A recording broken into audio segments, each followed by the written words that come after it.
Mosul, Iraq's second-largest city.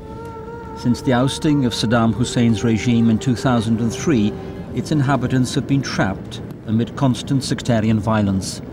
Ubiquitous military checkpoints and shattered infrastructure make everyday tasks difficult. For the Chaldean Archbishop Mosul Emir Shimun Nona, this harsh reality has not deterred him from serving those faithful who still remain. Io sempre cerco di fare quello che la gente anche fa, di non avere.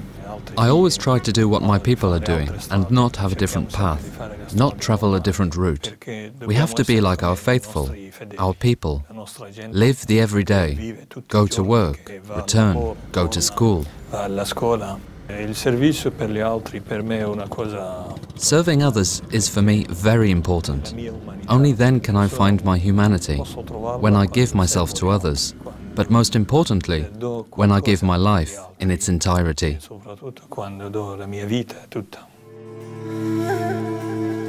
Christianity has been present in Mosul since the 1st century, long preceding the arrival of Islam. Before the fall of Saddam Hussein, Mosul was home to one of the largest populations of Christians in Iraq. Some 35,000 Christians lived side by side with Muslims. Today these numbers have dwindled to roughly 3,000. Systematic attacks, like the 2004 bombing of the Chaldean bishop's residence, have left this ancient community in ruins.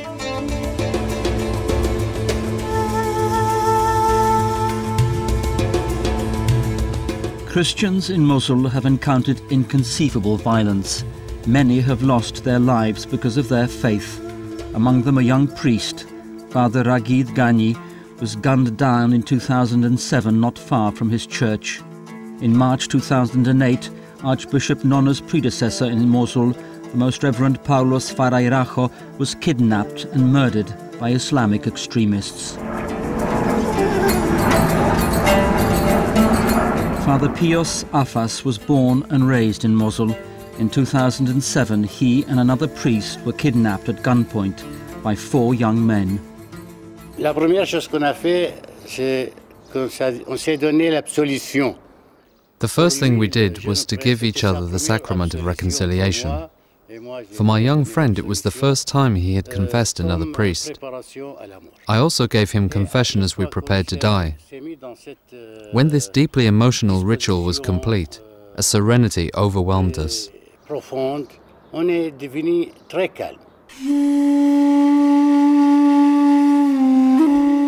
Father Pios Afas and his colleague were released 9 days later after a ransom had been paid.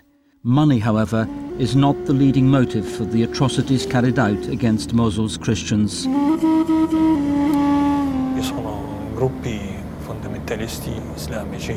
There exist Islamic fundamentalist groups who consider Mosul and Iraq as belonging to Islam. They don't want any other religion here. That is why Christians are persecuted and even killed.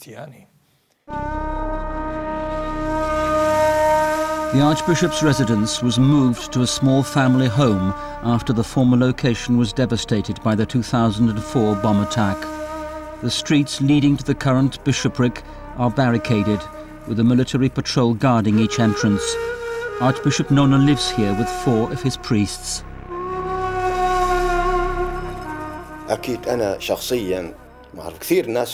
So far, there are many people who ask me, "Are you still in Mosul?" I say yes, because of my faith, my feelings, and my duty. I can feel the need of the people for a priest. Our presence is a strength for people and fills their hearts with comfort and encouragement. I am witness to this by my visits to the people in every church I serve. For Archbishop Nona and his priests, it is difficult to talk of the future.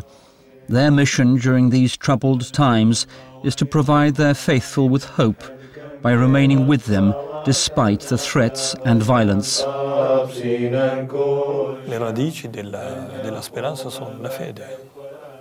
At the root of hope is faith. Our Christian faith always gives us hope where there is pain. In darkness, there is always a light somewhere. There is always hope. We are filled with hope that the Lord is with us, that our Christian life and that our faith deserves this kind of sacrifice. Our Christian faith is, according to us, our life. It is everything to us. Secondo noi la nostra vita è tutta.